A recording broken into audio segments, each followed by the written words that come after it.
Tatlong testigo ng prosecution ang inaasahang sasala ngayong linggo sa impeachment trial ni Vice President Sara Duterte. Tingin ni Impeachment Court Presiding Officer Chis Escudero, mas bibilis pa ang takbo ng paglilitis. Balitang hatid ni Jonathan Andal.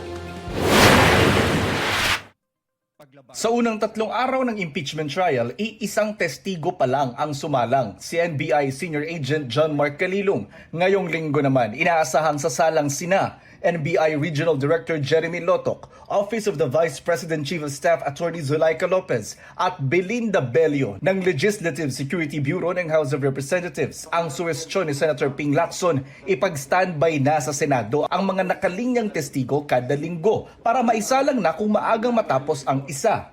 Hindi pa madalin na para mako-compromise na yung pagpipresenta ng ebidensya, pero madali natin in such a way na huwag tayo mag-aksaya ng araw. Abutin tayo ng Pasko rito pag ganyan ang pace natin na isang witness sa isang linggo. Sabi ni Lacson, bukas naman sa mungkahing ito si Impeachment Court Presiding Officer Chis Escudero.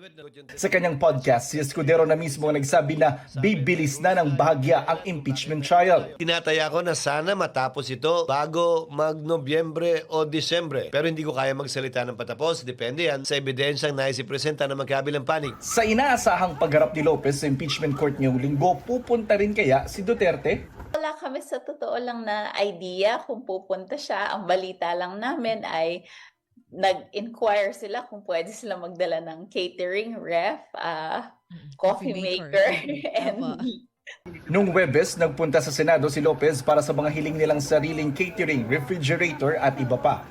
Isa pang ipinatatawag ng korte si NBI Director Melvin Matibag. Wala pang petsa kung kailan siya sasalang. Gayunman, hinihiling ngayon ni Matibag sa kanyang sulat sa prosekusyon na isalang na siya ng maaga bago o sa mismong July 20 dahil may dadaluhan siyang regional summit sa Bangkok, Thailand sa July 21 to 22. Kinukunan pa namin ng reaksyon dito ang prosekusyon. Jonathan Andal, nagbabalita para sa GMA News.